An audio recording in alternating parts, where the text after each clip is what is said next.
Alright, now let's just draw the last one here, the archer. Um, like I said before, this archer, although accurate to the photograph, the photograph, it's let's see if we can actually push it a little bit further as far as the foreshortening goes. So I just what I did just now was I with the lasso tool just made a selection around the bow here, just carefully selected around there. Now I'm gonna hit Control Shift J, and that will cut it out into a new layer. See, now I have this on a new layer, and now I can transform it, meaning like I can Control T to enlarge it, and that way I can just move this around all sorts of places. I can make that hand just like really extremely big, uh, if I wanted to. Could do it sideways, you could do it up and down. Probably wouldn't do it up and down to cover up half the face. That's probably not great, but just a little bit. Maybe the chin area is fine. Something like that's pretty good. So the rest, that arm is gonna need to get a little bigger over here too. So let's try to make it look like it actually fits. Right. And then just gonna erase out a little bit there, merge these two layers together. Now the hand's kind of bigger.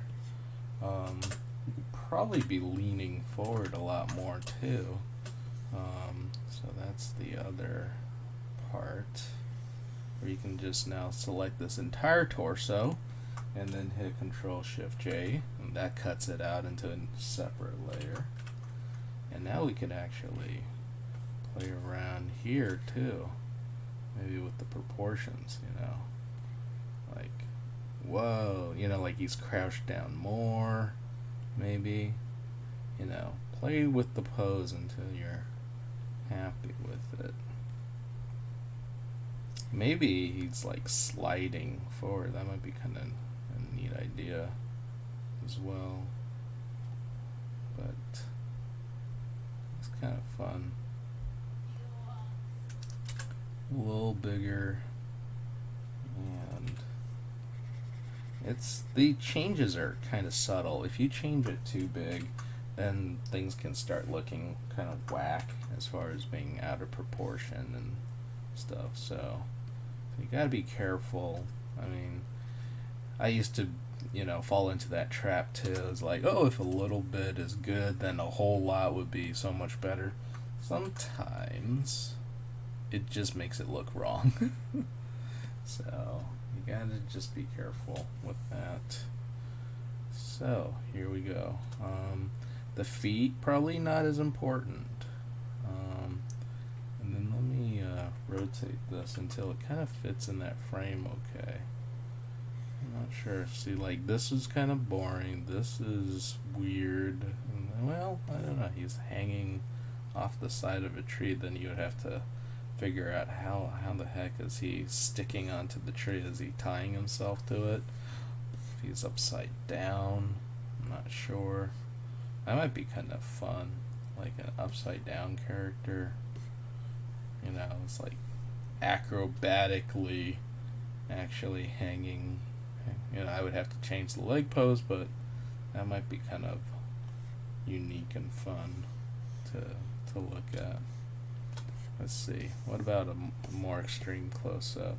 Not so much on the legs. We just need a knee or something like that. That's simple, but simples could be good too. Like this. It's gonna be shooting right at the audience. I don't really want him dead center. A little bit off center is fine. something like that. That's fine.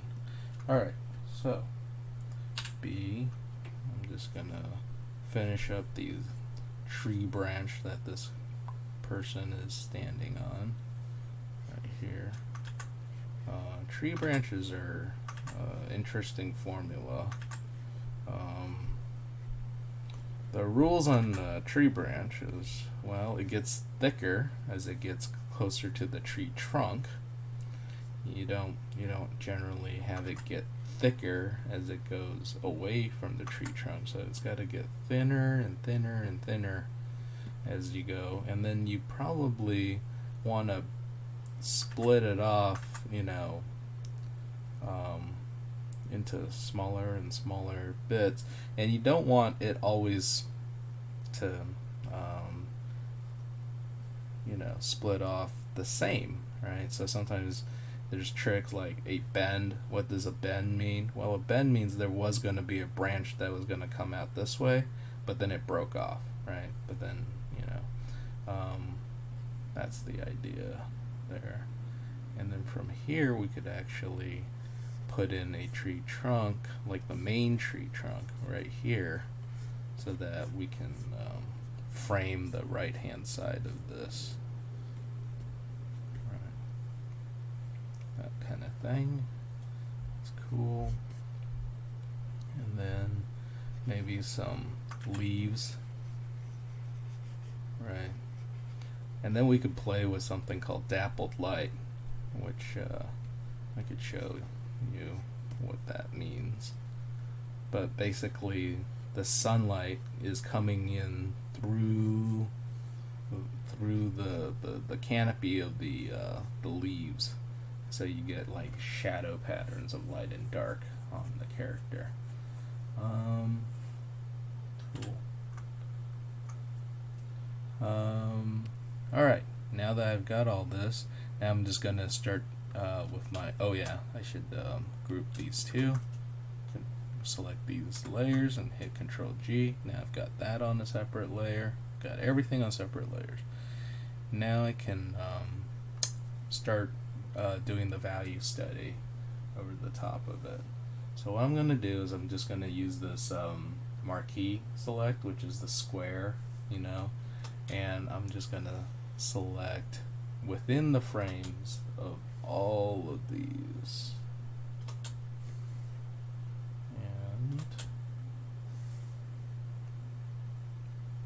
What I want to do on a new layer, that is, I want to use this this gradient tool, and just so I could start off with kind of a dark value, and then on a new layer, make a new layer, I can hit Control Shift I, which inverse selects, and that one I'll just fill in with black. So I have black selected here.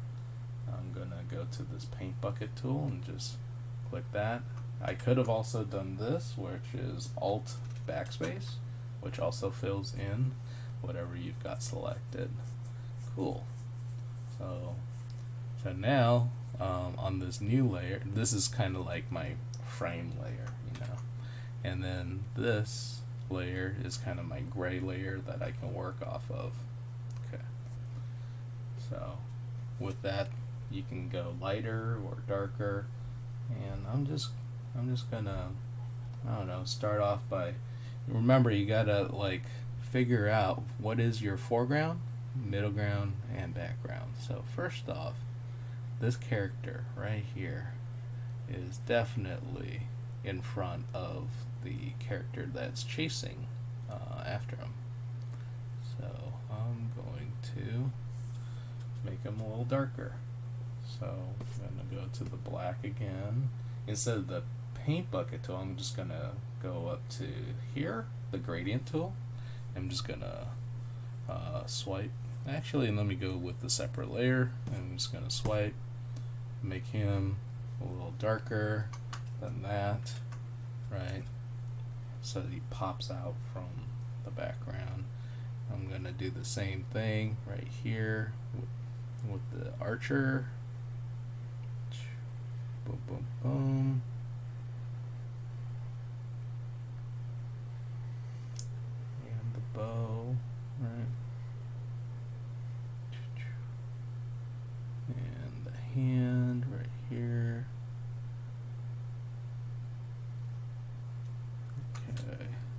think there might be an arm back here as well. Okay, so now swipe a couple of times so it's darker. Okay, pops them from the background. Same thing over here. Just gonna paint in this. The reason why you want to make a selection first is now when you do the gradient stuff, it falls within the silhouette, and it's also very clean. It's very clear what exactly the values are. If you go in there, sort of brush and just start painting it, if you're really meticulous, you probably can't, but I found this is actually the fastest way, is just make a selection, swipe it twice, you know. Oh yeah, this area is actually a gap right here. I'm gonna delete that. See, me doing this on a separate layer allowed me to just go back and delete it, and then it didn't pop out as white behind it. It just popped out back to the gray. That is sort of the grounded color right there. Over here on this sort of ogre type character, the extreme foreground is actually this splatter like that. So that would be like really dark, and then I would have the second thing, which is this knife and the ogre, to really pop them all from the background.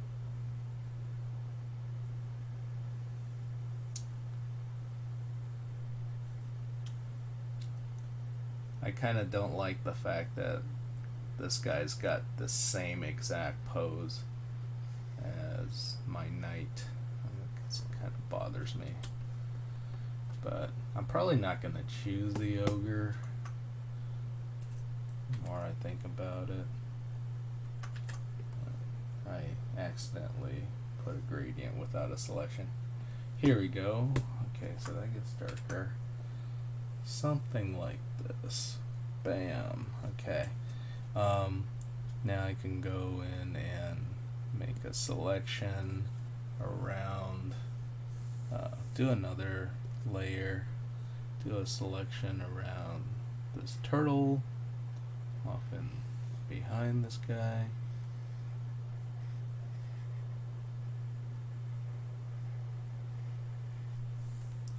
And just gonna swipe them once. Now when I did that, it did cross over a little bit on this guy. So before I do, okay, let me swipe once, actually, and then I can actually select, I can select around this guy. I'm going to show you. I'm going to go to the layer where the foreground guys are selected, and then I'm just going to inverse select, Control Shift. I selected around him, right? Now I hit Control Shift I, and now his silhouette is now selected. I go back to the layer where I just swiped on this turtle, and I can delete. And then so now he's popping forward from this turtle. See? Like that. Easy.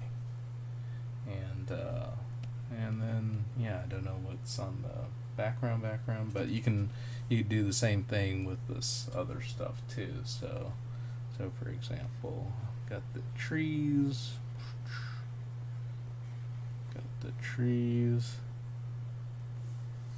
Selecting here. And when you select, you should be selecting sort of through and behind. Don't try to select around things. So a lot of times that just, I don't know, it kind of,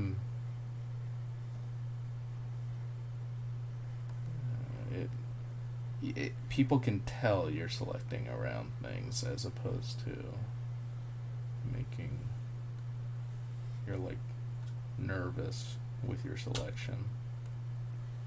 Yeah, all this stuff over here is actually the trees. I just realized.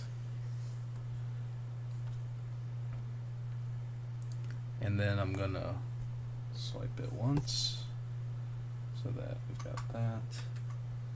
And then I'm gonna select this dude right here, or select around him, and then Control Shift I, and then go to the layer where I have this background here, and then delete. So now he's in front of the tree. To make it even more clear, let me just dupe up my layer with the foreground characters a little bit, and then reduce down the, yeah, I think that's clearer. Yeah, I reduced down the opacity on that layer. Now I can just combine these two together. Control E kind of merges it down. I really want to separate foreground from middle ground from background. You'll hear me say all these things over and over again. Cannot stress how important that is for illustrators and artists. Alright, so there. Yeah, I'm just going to do these two at the same time. This mountain back here as well. I'm going to do these two at the same time. One, swipe once, like that. And then gonna go in and select around this. Control Shift I. Inverse selects, go back to here, and then just delete out that part. Cool. So now I've got them popping out from the background. Now you can kind of paint in the lighting as well, which is kind of fun. So if this character's in the shadow, maybe there's bits of light. This is the dappled light thing that I was talking about. And you could, indicate it for now. And then later on, it would be a lot more strategic the way you would actually have it land. Something like this, maybe a little bit on the leg. I'm just making like little blob selections, and that's kind of where the light is gonna hit on them.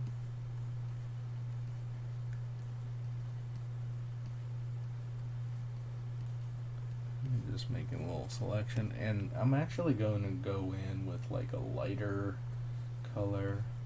I don't know. Don't really want to go into color yet, but yeah. Oh shoot, I messed up. I need to go to the gradient tool before I swipe. Hide like that. I'm going to put this on, let me see. I can put it on overlay for now. I'm going to put on overlay, and I'm gonna actually blur it a little bit so it actually looks like a filter, blur, Gaussian blur. Yeah, see how when you soften that a little bit, it starts feeling more like light shining through on them. It's kind of a fun effect. Some other light effects you could probably try. I don't know. Yeah, like where's this guy getting lit from? Probably something above.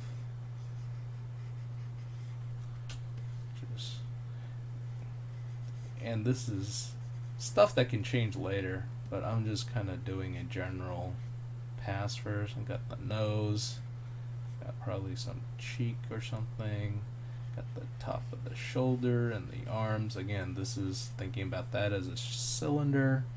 Over here, thinking about this leg as a cylinder. Alright. Same thing here. I'm just going to swipe down. Hide. Something like that. It's kind of fun. I don't know. I could go back and erase out bits that I don't like as well, but yeah, maybe I want this to be unevenly lit so that it's more on one leg and less on the other. Let's see here. This one, I think I really want the sword, or well, I mean the spear, to be really highlighted. Like, that's a special thing. Look at this, right? And this person is going to be wearing a whole lot of metal. So I'm just going to make streaks. Remember what I did with the chrome? And that's kind of what I'm trying to mimic, the idea of chrome. And then get some nose light on here as well. Maybe some chin. Not really detailed, just kind of an impressionistic feel. Yeah. You guys know about Impressionism? Impressionism, it's a movement that came about for modern art. It should have learned about it in art history class, I think. Monet, that's an impressionist. Basically, it's paintings that are a bit blurrier, right? They're painting the light. They're not really painting the literal subject 100%. I mean, they're still, letting the natural world influence them, but just kind of indicating, blobs of where the light might be hitting. It's right there. Right here, I'm not sure. Maybe this guy will be underlit, because this guy is going to be a lot more sinister. So underneath here, really want to start thinking about that, like under the brow. We're so not used to seeing people underlit. We're so used to seeing people lit from the top that when you see people underlit, it's just naturally scary or creepy, right? Everybody, has seen I don't know, people that tell ghost stories and they have the flashlight from under. So same idea, underlit, a little creepier. And this might actually be lit up. Maybe it's a magic sword. It's like, who gave this guy a magical weapon? And now he's wreaking havoc all over the place.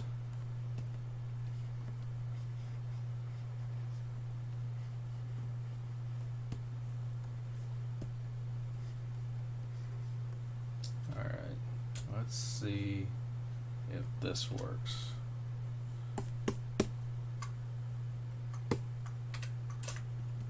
Yeah, it's kind of fun. And, oh yeah, cool. So there's some lighting there as well. Additional things probably want to do. Let me create a new layer. And, well, this guy's like moving very fast, right? So one way that I like to make somebody feel like they're moving really fast is just make some random selections like this. Like, it's almost like leaves or debris and dust, or I don't know how you would describe it, but I'm just gonna do that, and then gonna fill it in with some dark like this. See, like that right there. Okay, and then you can make a selection around that and go to filter, go to blur, go to radial blur. Instead of doing this sort of helicopter spin, you go into zoom, and unfortunately it doesn't give you a preview, because that would be really helpful. But but I'm just going to see like that. It actually feels like this guy's moving super fast now, and I don't know. You could be strategic as to, you obviously you don't want to cover up the face. You don't want to cover up the face of the creature either. Somebody's gonna work really hard on that. But there's aspects of this that really indicate speed, right? Going through here, this indicates stealth in that this person's kind of hidden in the brush. I can select around him in that dark layer. I'm just gonna duplicate that, make him like that much darker, and just gonna go back and erase out some of this bright part with the soft brush, just so that it feels extra stealthy, really in the dark, something like that, except for where he was bright. Let me see here. Could also probably do that for, see the shield part right here. Just gonna select the shield part, gonna select this part right here. Not exactly sure about the lighting on this character. I'm just guessing. Probably guess wrong, but just gotta try it and then see if it looks right or not. So I'm just gonna go to this layer that has this characters on there. See, I just duplicate that by hitting Control J. See, and that when you duplicate it, it goes darker, goes twice as dark. And then I'm just gonna lighten it back by going lower on the opacity. So there you go. Merge down. Let me see here. This dude over here up top, this ogre type character, I'm just gonna make the selection. I'm gonna make everything that is from the top darker. So it's actually the opposite of what you would normally do, right? It would be lit from above, but in this case, he's lit actually from below. So everything on the top part, like top part of the belly, the shoulder area right here, even like parts of these eyes, top part of the nose and the forehead, probably get darker. Let's try it. If I don't like it, I don't like it. Go to this layer, hit Control J. Yeah, see, it's like super dark now. I'm going to tone it back a little bit, but it actually looks kind of cool. What I also would like is on this lighting layer here, I think I'd like his eyes to be like glowing red or something. Let's try it.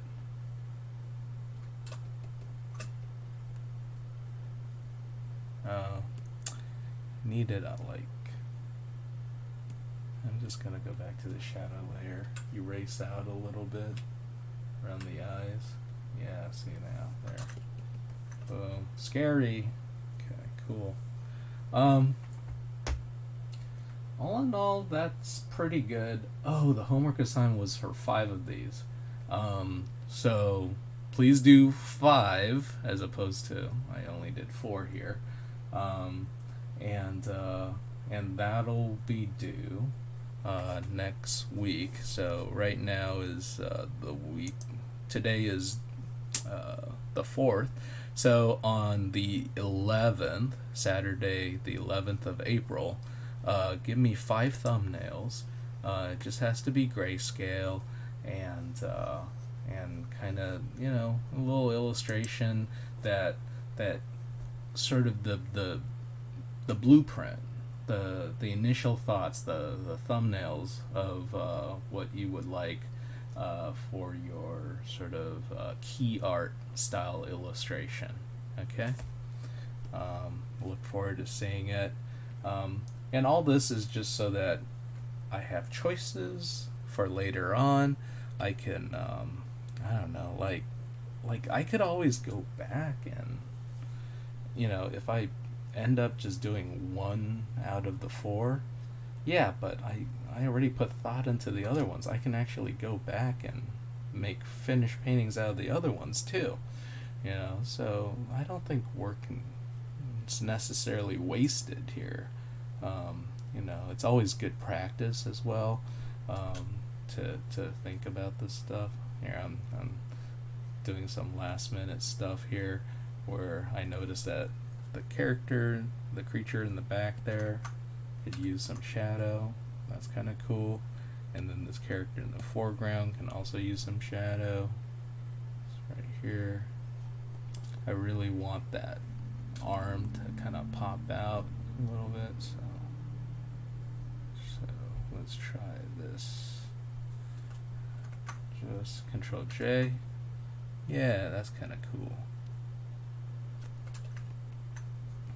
Something like that. Okay, there's my demo. All right, thank you. And please, if you haven't done the comic book coloring tutorial, that was due today, but please send it in at your earliest convenience, and look forward to seeing that this week, and next week look forward to seeing the thumbnails, like I've shown here. Please do 5. If you do like 4 really good ones, the 5th one probably doesn't need to be as nice. Like maybe one of these is, I don't know, I could take some of these, I could probably, like, I don't know, go, hey, how about one of just this monster that's in the front, in the back over here, the snapping turtle thing, without the dude in the front. I don't know, maybe that'll make 5, but that'd be the lazy way to do it. Please do 5. All right, thank you, and see you guys later.